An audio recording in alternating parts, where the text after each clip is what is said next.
Algumas pessoas sugerem que para acreditar neste livro aqui, a Bíblia Sagrada, é preciso rejeitar as descobertas da ciência. Será que um cientista pode ser um crente em Deus?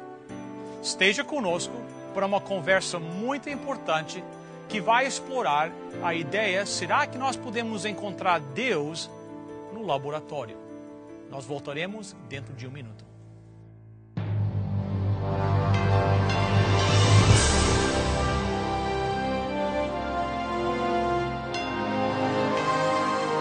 Venceu a prova do tempo.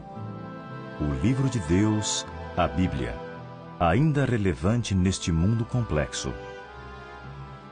E está escrito, partilhando mensagem de esperança ao redor do mundo.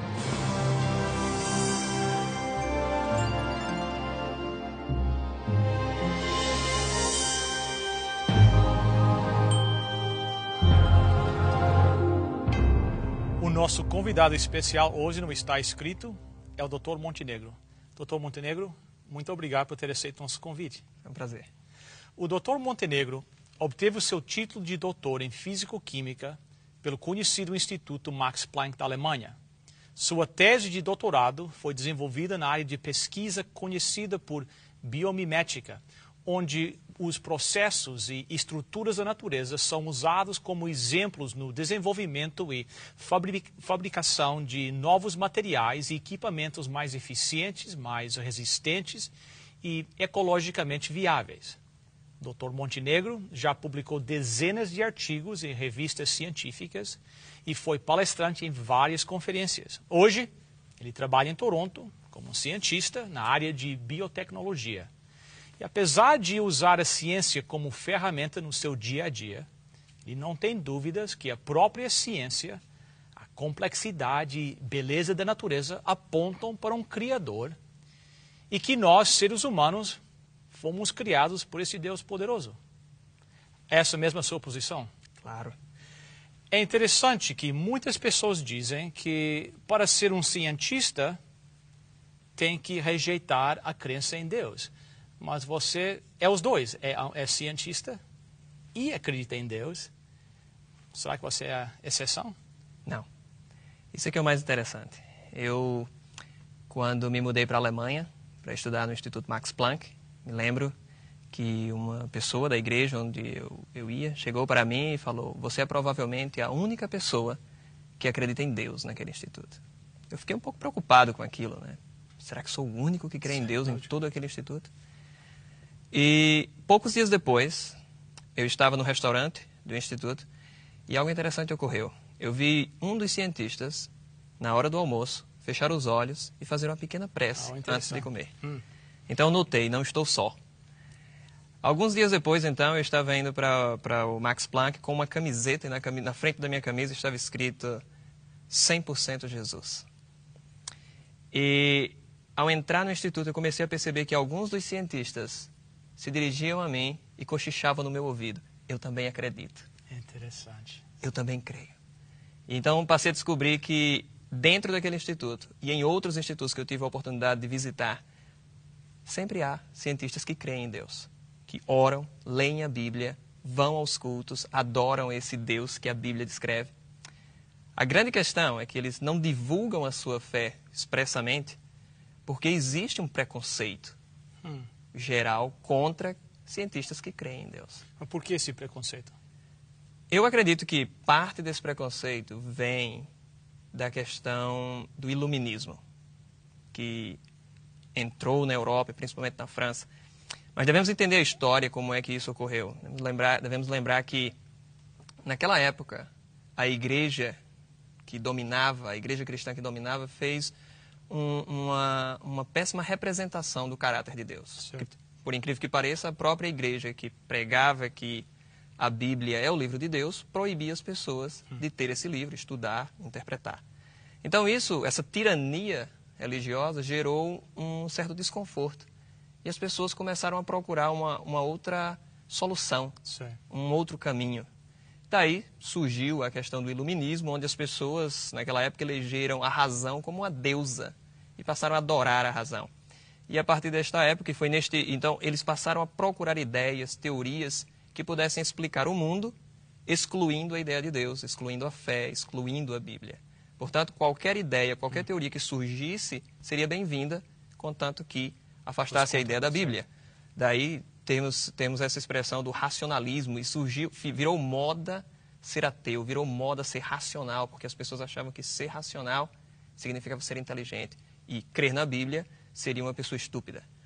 Foi nesse contexto, por exemplo, que surgiu o livro A Origem das Espécies, do Charles Darwin, certo, que ficou tão popular, né? Então, eu acredito que essa é uma das principais razões desse preconceito que surgiu. Mas é um absurdo crer que o cristianismo é contra a ciência, ou que a Bíblia é contra a ciência, porque a grande maioria das universidades foram fundadas por cristãos. Interessante. E os fundadores da ciência moderna eram cristãos. Nós temos vários exemplos. Isaac Newton era um cristão fervoroso, Galileu, Pasteur, e entre os cristãos e cientistas modernos, eu poderia citar o Francis Collins, Dr. Francis Collins, que é o diretor do Projeto Genoma, um dos maiores projetos científicos da história. E também eu citaria o Raymond Damadian, que foi o inventor da imagem por ressonância magnética, ou MRI. MRI. Interessante. Eu sei que chegou a um ponto na história onde ser cristão ortodoxo era sinônimo com estar errado. Se você era cristão, tinha que estar errado. Nós conhecemos em nossa sociedade também hoje vários políticos que são prejudicados por dizerem que acreditam em Deus. Você conhece alguns cientistas que sofreram como resultado desse preconceito? Sim, isso é interessante porque há muitos casos desse tipo na literatura e nos meios. Mas há um exemplo moderno, um exemplo recente, que foi muito interessante. Em 2003, o Prêmio Nobel de Medicina foi anunciado e deveria ser dado para o inventor do MRI. Okay.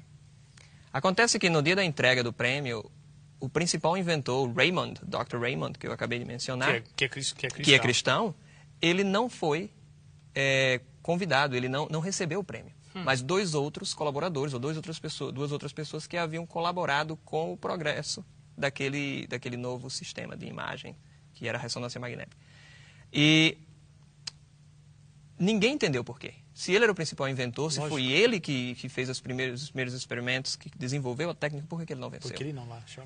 Por que ele não recebeu? Isso foi muito estranho, até que no New York Times, em 2004, em março de 2004, saiu um artigo em que pessoas, até mesmo ateus, se declararam contra essa atitude e disseram realmente foi uma injustiça.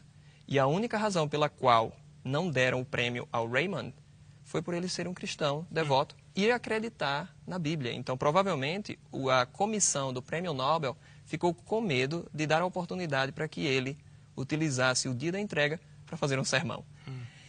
O grande problema é que as resoluções, as decisões do comitê do Prêmio Nobel ficam seladas por 50 anos. Então, nós não vamos poder discutir abertamente esse problema, pelo menos pelos próximos 50 anos. Mas ficou claro que ele foi prejudicado por sua crença. Então, é proibido usar fé dentro da ciência? Isso é que é interessante. Há várias teorias científicas que nós cremos mesmo sem ter provas, ou que a grande parte dos cientistas creem mesmo sem ter provas. Tá certo? Há vários exemplos disso em matemática, em física, em química, em biologia. Um exemplo claro disso, eu diria que é uma ideia que é aceita mundialmente pela grande maioria dos cientistas, é a questão do Big Bang, ou da grande explosão que iniciou o universo. Creem nisso, mas é possível recriar o Big Bang no laboratório? Não. Alguém viu o Big Bang acontecendo? Não. Mas crê-se nisso, certo? Crê-se nessa explosão que originou tudo. Então, eles utilizam fé, nesse caso, que é o mesmo mecanismo que eu utilizo para crer no Deus que a Bíblia fala. É porque muitos pensam que fé só aqui na Bíblia. Ciência não, ciência é fato, é provado, mas de acordo, se eu entendi o que o doutor está falando, é que então a ciência por trás do Big Bang não tem muita ciência. Eu diria sim e não para esse tipo de questão, porque a própria teoria do Big Bang, ela foi criada para explicar um fenômeno que indiretamente é observado na natureza. Nós chamamos a expansão do universo. Então, se o universo está se expandindo, é porque um dia ele esteve mais próximo, mais concentrado, então criou-se a ideia de que ele um dia explodiu para que houvesse essa expansão. Então, assumiu-se essa expansão, sem ter nenhuma prova, mas simplesmente essa observação. Mas o Big Bang, eu não acredito no Big Bang, eu acredito no que a Bíblia fala. Mas o interessante do Big Bang é como a ciência se desenvolve. Para você ter uma ideia, algumas décadas atrás, a opinião